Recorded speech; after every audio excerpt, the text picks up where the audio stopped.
Well, then Moses answered the Lord and said, what if they don't believe me or take me seriously? What I'm saying? For they might say, the Lord's not appeared to you. And the Lord said to him, what is that in your hand? Throw it on the ground. So Moses threw it on the ground, and it became a living serpent, a snake, similar to the royal symbol of the crown of Pharaoh. And Moses ran away from it, because that would be a cobra.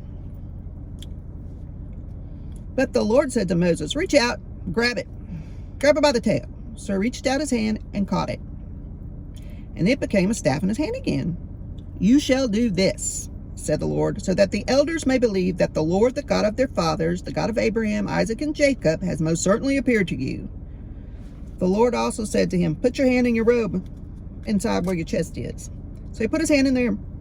When he took it back out, it was leprous, white as snow. Leprosy is a skin condition that covered a lot of type of skin conditions back in the olden days of this Old Testament writing. Any kind of rash or skin diseases, including true leprosy, which is called Hansen's disease. Then God said, put it back in, take it back out. And it was back to normal. If they don't believe you or pay attention to this evidence of the first time with your staff turned into the snake, they may believe the evidence of the second time. But if they don't, pay attention to what you got to say. Take some water from the Nile, pour it on dry ground, and the water which you take out of the river will turn into blood on the dry ground. Moses is going,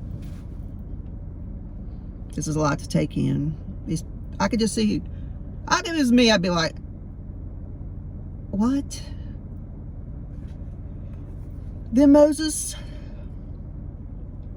said to the Lord, please, Lord, I'm not a man of words. I'm not very eloquent. I don't speak well. I'm not fluent. Neither before nor since you have spoken to your servant, for I am slow of speech and tongue.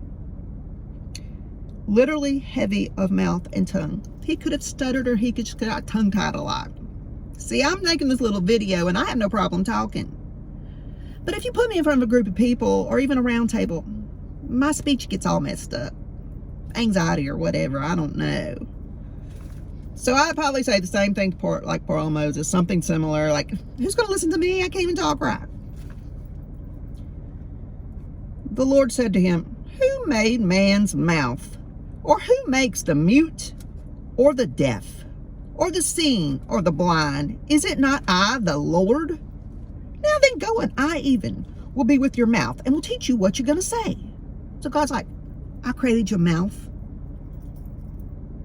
You'll be fine. But Moses says, oh, please, Lord, send the message to the rescuing Israel by someone else, whomever you choose. Then God gets a little angry. And Moses, and he said, is there not your brother Aaron the Levite? I know he speaks fluently. Also, he is coming out to meet you, and when he sees you, he will be overjoyed. You must speak to him and put the words in his mouth. Even I, will be with your mouth and with his mouth, and I will teach you what you are to do. Moreover, he shall speak for you to the people. He will act as a mouthpiece for you, and you will be as God to him, telling him what I say to you. You shall take in your hand this staff with which you shall perform the signs and miracles which prove I sent you. Then Moses went away and returned to Jethro, his father-in-law, and said to him, please let me go back that I may return to my relatives in Egypt and see if they're still alive. And Jethro said to Moses, go in peace. Notice he didn't tell any story about the burning bush. He's like, it's too much to even explain. Then the Lord said to Moses in Midian, go back to Egypt, for all the men who were seeking your life for killing that Egyptian dude that you killed are dead. So Moses took Zipporah and his sons Gershom and Eliezer and sent them on donkeys and returned to the land of Egypt. Moses also took the staff of God in his hand.